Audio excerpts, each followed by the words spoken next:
Hey guys, good morning. Today I'm going to switch gears a little bit. I haven't talked gear much to you.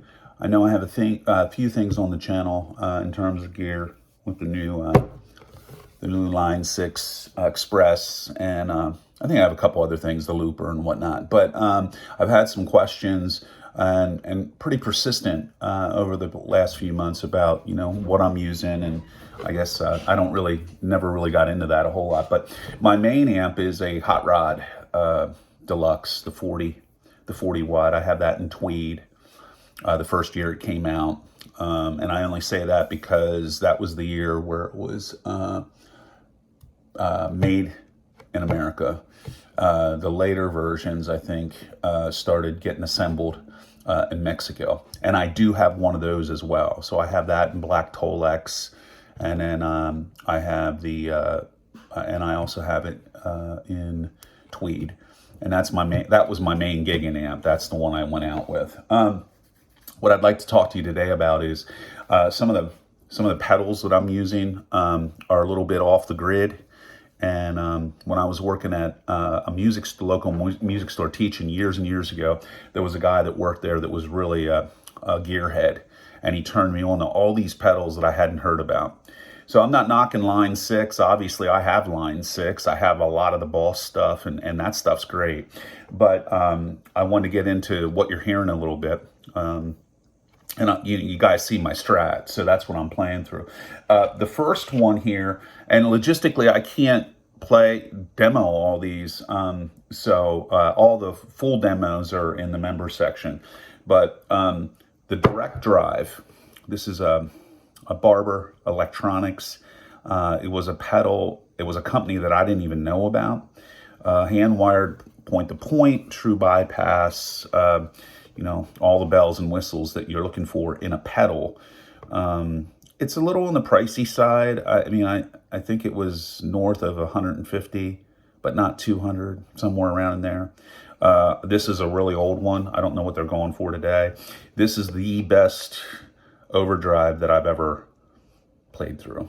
I love my Hot Rod Deluxe. Blues Deluxe there. The drive on that's sensational, but I find myself using this through the clean channel on that. It's and like I said, full demo in the member section. If you're not a member, it's still worth taking a look at and doing a little research on. Direct drive, Barber, just the best pedal I've ever played for distortion, hands down. Moving right along, I had to get another one. I was so turned on by the direct drive that I ended up getting this one. I don't remember, the price point is comparable to the direct drive. This is the LTD. Another great pedal. I wouldn't put it up there with the direct drive.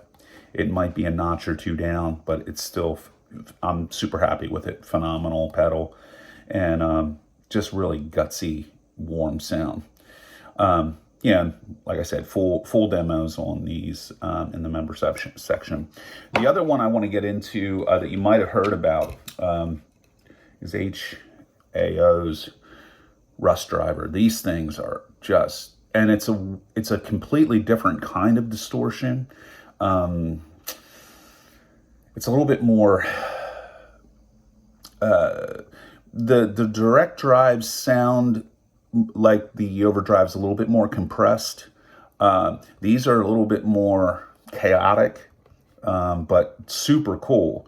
Really bright. That's why they have this bright switch, so you can kind of tweak that. If you're playing a single coil instrument or a humbucker, this is a nice feature to have, because obviously with the humbucker, you're going to want to bring out your top end a little bit more than you will with a single coil pickup. But this is just the shit. This is a really, really cool driver. Different kind of distortion. You'll have to listen to the difference between the two and decide what's right for you. But this is definitely in my top 3 drive pedals.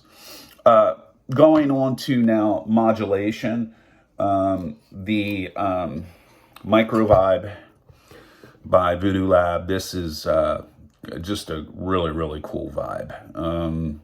Made in the US, nice die-cast chassis.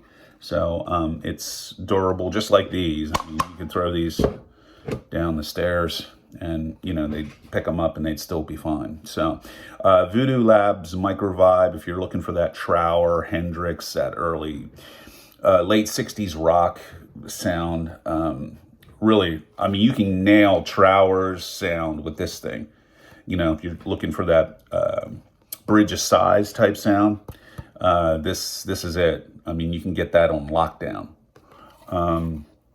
The other ones, I like these a lot. This is the Small Stone Phaser by Electro Harmonics. Again, a really cool pedal.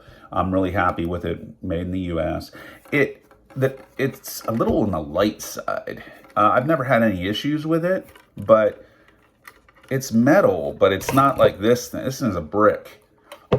This feels a little bit more hollow.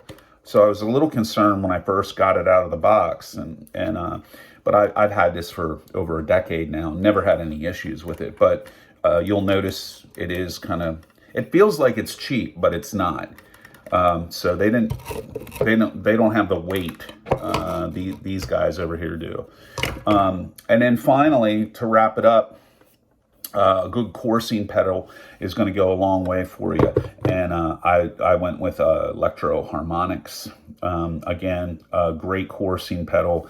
And a lot of you guys probably know, you know, less is more when it comes to adjustments on pedals.